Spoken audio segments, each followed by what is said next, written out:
Olá, pessoal! Tudo bem com vocês? Aqui é a professora Márcia Cristina, professora de História, e vem trazer para vocês aí hoje uma aula nova, uma aula bem interessante. Nós vamos aprender um pouco mais aí sobre o tenentismo. Isso mesmo. Parece um pouco diferente da nossa realidade, mas nós vamos descobrir daqui a pouco que homens e mulheres estavam aí no passado lutando bravamente por conta dos seus ideais. Tá? Então, chegou a hora da gente aprender história, vamos nos alongar, vamos esticar os nossos neurônios para aprender mais a respeito da história do Brasil, da história mundial, acreditando que cada um pode fazer a diferença na sua história e na história do seu povo, da sua sociedade, do seu país, tá certo? Bem, esse slide que a gente colocou aí, a gente tem então a imagem participantes do exército aí do início do século XX, né? Então todos muito jovens, né? Cheios de vontade de viver, cheios de sonhos, né? Cada um deles procurando aí uma forma de sobrevivência, encontrou no exército então uma maneira, né, de fazer isso, tá? Então a gente vai falar um pouco sobre esse movimento tenentista que foi dado esse nome aí por conta do tipo de atividade que era feito aí pelos jovens no movimento político-militar, né? É uma série de rebeliões aí, desses jovens oficiais de baixa e média patente do Exército Brasileiro. Então, na verdade, quando a gente pensa na palavra assim, fulano é tenente, a gente acha que é um cargo importante dentro do exército, e na verdade é um cargo de nível intermediário, tá certo? Então, no início da década de 1920, esses tenentes estavam tão descontentes com a situação política do Brasil, e buscaram formas de tentar resolver. Aconselhavam reformas na estrutura do poder do país, entre os quais se destacava o fim do voto aberto, o fim do chamado voto de cabresto, que nós já falamos aqui, que era aquele voto guiado, orientado pelos coronéis. Então você tinha já a determinação de determinados coronéis aí para votar naquelas pessoas que eles queriam, tá?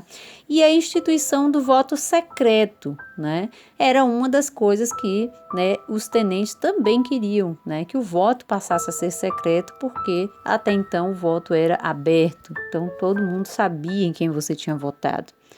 E aí, por fim, a última item aí da reforma era a reforma da educação pública, tá? Mas nós vamos perceber aí, que nem foi todos os momentos, nem todos, os tenentes, todos os participantes aí do exército tinham essa intenção, de promover uma melhoria, de promover um ensino de qualidade, possibilidade para que as outras pessoas de outras camadas sociais tivessem acesso. Nem todos tinham essa ambição, tá? Bem, e aí a gente colocou então, uma imagem destacando então quais são essas ordens aí de graduação, dentro dos cargos aí do exército, Então começa lá pelo taifeiro, e vai passando aí de taifeiro a soldado, a cabo, depois a terceiro sargento, a primeiro sargento, subtenente, até chegar aqui no oficial mais alto, das patentes, que é o marechal. Então, se a gente prestar bem atenção, os níveis aí de que a gente está falando, os níveis de tenente, de segundo tenente, primeiro tenente, são então grupos aí intermediários. Então era como se fosse a espécie o segundo grupo de categoria, dentro do exército. Então não era um grupo aí de oficiais que tinha assim um grande respeito, Vai ter respeito sim lá quem for o tenente coronel, que aí já é outra categoria que a gente tem aí abaixo, tá?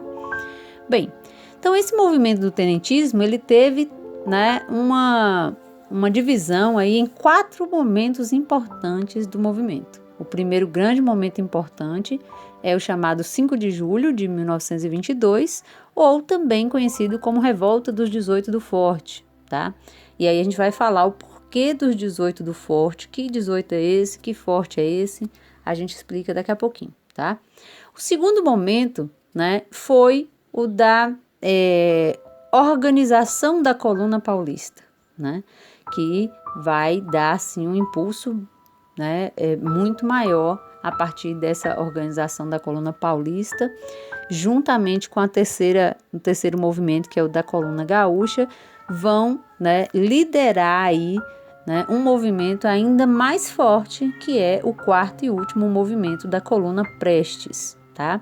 Então, cada um deles teve a sua importância, né? Cada um deles construiu a sua dinâmica, né? Colocou aí para a sociedade as suas angústias. Aí a gente vai ver então o desfecho delas, tá? Bom, primeiro, né, a gente tem, né, esse primeiro movimento, que é o movimento, né, que acontece, chamado 5 de julho de 1922, ou Revolta dos 18 do Forte. Tem como estopim desse primeiro movimento as cartas atribuídas a Arthur Bernardes, né? Então esse aí, né, que aparece aí na imagem é Arthur Bernardes. Ele tinha se candidatado aí, era o candidato do governo à presidência da República nas eleições que ia acontecer em 1922, e nessa carta, né, ele teria então escrito e colocado ofensas aos militares, acusando os militares de serem corruptos, né, e chamando o presidente do clube militar, o Marechal Hermes da Fonseca, de sargentão sem compostura, tá? Então, o grupo dos militares viu isso de forma assim bastante, né, revoltante. Eles ficaram indignados com essas cartas que foram, né, divulgadas. Só que tudo leva a crer, né, que essas cartas, na verdade, eram cartas falsas. Mas mesmo sendo falsas, aí os militares já tinham, né, se sentido provocados, se sentido indignados, se sentido ofendidos, né? E boa parte da opinião pública também, né, tinha sentido, né, com essas palavras, com esse burburinho todo que havia acontecido. Então, o que aconteceu? Os militares passaram a exigir que Arthur Bernardes desistisse de se candidatar, mas ele não quis, né, não aceitou, né, e manteve a sua candidatura e ainda conseguiu, né, ser eleito presidente. Então, nesse clima aí de hostilidade, tá, a gente tem, né, essa rivalidade sendo criada entre Arthur Bernardes e, né, o então Marechal Hermes da Fonseca, esse que aparece aí na imagem. Ué, mas esse aí da imagem, gente, tá assim meio estranho. Oh, não, gente, não é esse não, me confundi. Esse aí é Hermes, mas é Hermes, meu irmão, tá? O verdadeiro Hermes é esse que aparece agora, o Marechal Hermes da Fonseca, tá? Valeu, irmão, falei que você aparecia por aqui. Então, gente, foi, né, dessa forma, né, com esses atritos aí entre Arthur Bernardes e o Marechal Hermes da Fonseca, que nós tivemos aí, né, a gota d'água, né, para que os militares então se revoltassem. A gota d'água foi em Copacabana, né, e em 5 de julho de 1922, eles pegaram em armas contra o governo e os tenentes, né, buscaram aí se refugiar no forte de Copacabana, tá? Então, dentre esse movimento liderado pelos tenentes, o governo, né, ele interveio, obrigou os militares a se render. Centenas desses militares realmente se renderam, mas 17 militares e um civil saíram pela Avenida Atlântica dispostos a tudo. Na troca de tiros, eles, né, todos, né, foram alvejados e só 2 escaparam aí com vida, tá? Então, desse grupo todo que a gente vê aí, né, representado na foto, a gente, né, saber que 2 desses jovens apenas conseguiam escapar naquela época é uma atrocidade grande, né? E aí, então, gente, nessa imagem a gente tem, né, justamente esses 2 que conseguiram escapar, né? Eduardo Gomes, não é meu parente, mas tem o mesmo sobrenome que eu, e Siqueira Campos, né? Esse nome aí que acabou, né, sendo utilizado aí para nomear tantas praças, né, escolas, tem tantos lugares aí que levam o nome, né, desses 2 jovens aí tenentes, tá? Então, Siqueira Campos e Eduardo Gomes, tá? É importante a gente salientar que esse movimento do tenentismo, ele não foi, né, tão homogêneo, então não houve assim uma participação tão intensa, não foram todos os militares, nem todos os tenentes que participaram, então muitos também, né, não quiseram participar, tinham divergências entre os grupos, então isso para o primeiro movimento é algo normal até, né? Porque eles ainda estavam tentando entender, vamos lutar contra quem afinal, né? A luta vai ser só contra Arthur Bernardes, que era o novo presidente, né? Ou vamos lutar contra outra coisa? Então eles estavam ainda tentando entender como era o processo, o que eles deveriam fazer a partir dali, tá? Então aí, gente, começa a partir desse primeiro movimento tudo o que era necessário para, né, que acontecesse o segundo movimento tenentista, que se inicia a partir de 1924, tá? Então, a partir de 1924, 2 anos só depois que acontece o primeiro movimento, né, inicia em São Paulo, né? Daí a gente tem aí o nome para essa coluna, né, Coluna Paulista.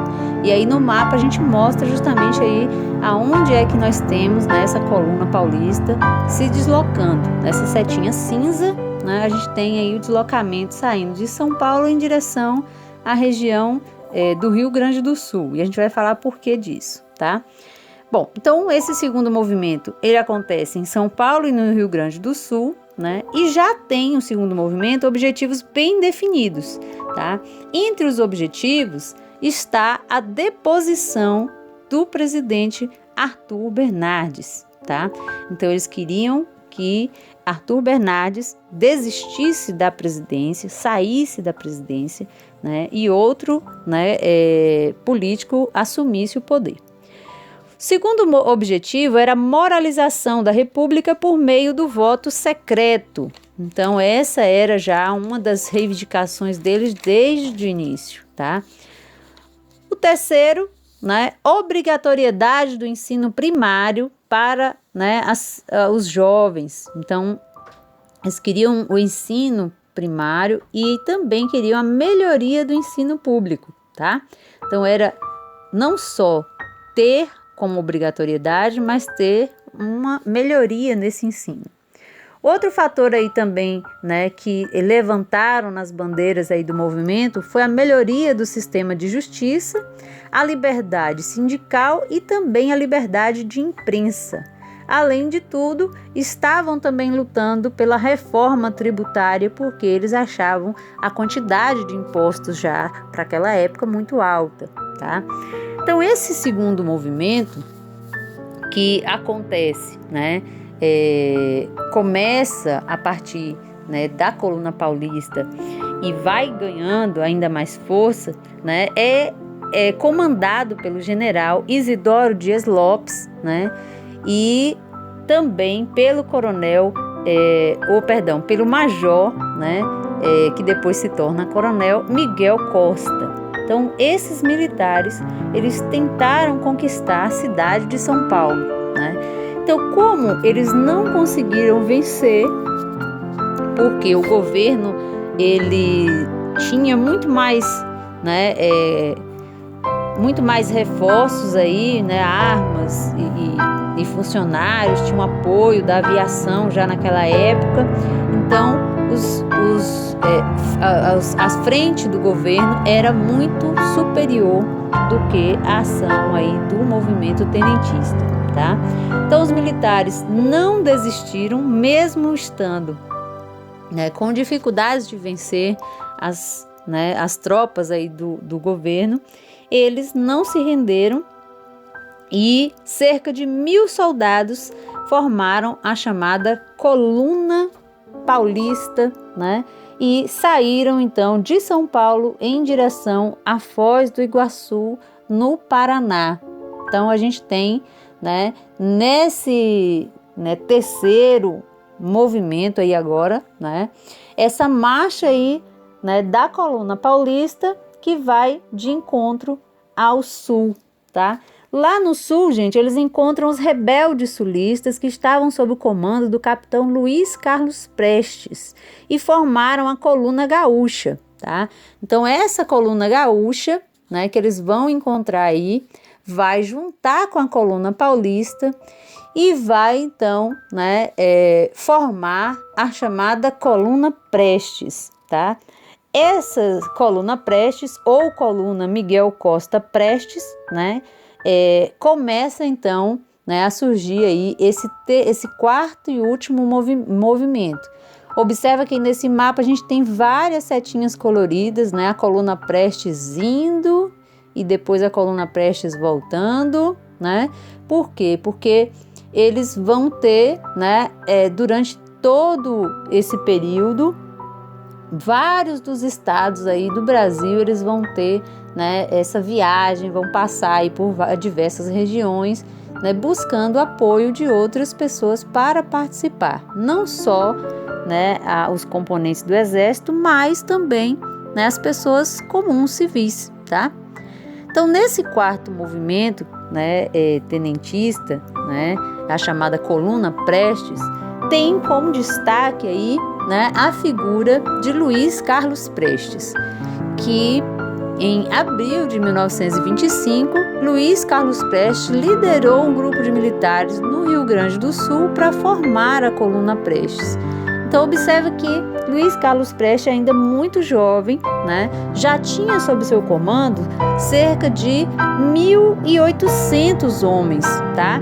1.800 homens, e que levou a percorrer cerca de 12 estados brasileiros e mais de 24 mil quilômetros, né, que eles percorreram aí pelo interior do Brasil, aonde eles iam buscando apoio, como eu falei para vocês, né, do povo para lutar contra o governo federal. Esses rebeldes, né, eles queimavam os registros de cobrança de impostos, né, entregues aí para a comunidade pelos funcionários aí, burocratas do governo, dizendo que eles os livrariam dos abusos do governo. Então, com essas atitudes, muitas pessoas, né, depositaram esperança nessas atitudes aí de participantes da Coluna Prestes em tentar, né, uma vida melhor, tá?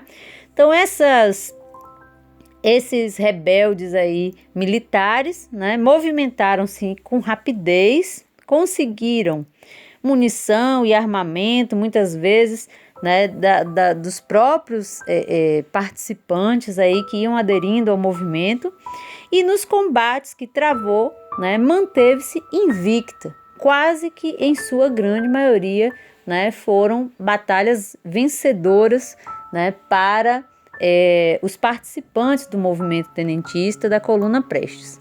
Além de tudo, as tropas do exército, né, na Coluna Prestes também, né, foram obrigadas a enfrentar as milícias locais e os bandos armados que eles encontraram pelo caminho. Então, além de enfrentar, né, as tropas do governo, ainda tinham muitas vezes as milícias, tinham os bandos armados de cada uma das regiões por onde eles passavam, que alguns deles não aceitavam as ideias, né, da Coluna Prestes, não queriam essas mudanças aqui no Brasil, tá? Bom, em fevereiro de 1927, né, os 600 homens que ainda integravam a coluna já estavam bastante abatidos e decidiram se refugiar na Bolívia e no Paraguai, tá? Então, dessa forma, né, eles a maioria deles, né, foram buscar asilo, né, buscar se refugiar fora do país, porque se eles ficassem aqui no país, eles iriam ser com certeza presos e condenados pelo governo, né, federal. Então, as principais lideranças deste movimento a gente vê aí destacado nessas imagens, né? Então, a gente tem as três imagens aí embaixo, né? Os três líderes, né? Os coronéis e Luiz Carlos Prestes, eles foram com certeza assim os nomes principais aí do movimento. Mas não podemos deixar de lembrar de Eduardo Gomes, de Siqueira Campos, que já fizeram aí parte da primeira, né, a primeira movimentação dos tenentes foram feitos por eles, e Juarez e Joaquim Távora, que também participam aí, né, dos movimentos e têm, né, os nomes deles reconhecidos por conta dessas ações, tá? Bem, vale a gente dar uma ressalva aí a respeito, né, de Luiz Carlos Prestes, né? Então, Luiz Carlos Prestes se exilou na Bolívia e no ano de 1928 foi para a Argentina estudar comunismo, que para ele era a solução para os problemas que existiam no Brasil. As ações realizadas pela Coluna Prestes por meio de comícios e manifestos nas regiões que percorreram foi importantíssimo para despertar conhecimento político e social na população. Podemos perceber tal relevância diante do apelido que Prestes recebeu pelo povo de o Cavaleiro da Esperança, tá? Então, Luiz Carlos Prestes, ele já tinha, né, simbolizado para o povo, né, que era um momento diferente, um momento da gente pensar, né, em outras maneiras de resolver os problemas sociais, políticos e econômicos aqui do Brasil, e que a gente não deveria ficar esperando apenas pelos coronéis, pelos grandes latifundiários, donos, né, de indústrias para tentar solucionar esses problemas, tá? Então, para o desfecho deste movimento, né, o levante político e social da Coluna Prestes não teve impacto direto no governo, porém foi fundamental para desestabilizar a oligarquia cafeeira, dando sequência ao próximo levante que, enfim, destituiu a República Velha, a Revolução de 1930, liderada por Getúlio Vargas. Então, para, né, os grandes fazendeiros, o movimento da Coluna Prestes foi algo que desestabilizou, preocupou, né, e trouxe aí, né, essa insegurança por parte desses políticos, né, por parte desses grandes fazendeiros, tá? Então, essa República Velha, né, do formato que estava, eles já sabiam que não ia conseguir aguentar durante muito tempo, como de fato não aguentou, e Getúlio Vargas é que a gente vai estar estudando mais para frente, vai ser o responsável aí por essas mudanças. Bem, então, gente, se vocês, né, gostaram aí da nossa aula de hoje, né, eu peço que deixe aí o nosso like, né, agradeço muito a participação aí, o carinho de vocês, e não se esqueçam aí, né, de se inscrever no nosso canal, de ativar o sininho das notificações, tá? Para nosso trabalho aqui é muito importante, tá? Porque assim o YouTube vai saber que, né, os nossos trabalhos estão sendo interessantes, que está servindo para, né, outras pessoas também, tá bom? Um beijo grande no coração de vocês, e o canal História em Retalhos vai ficando por aqui hoje, tá? Um grande beijo, fique em casa, se precisar sair, use máscara, galera. Tchau!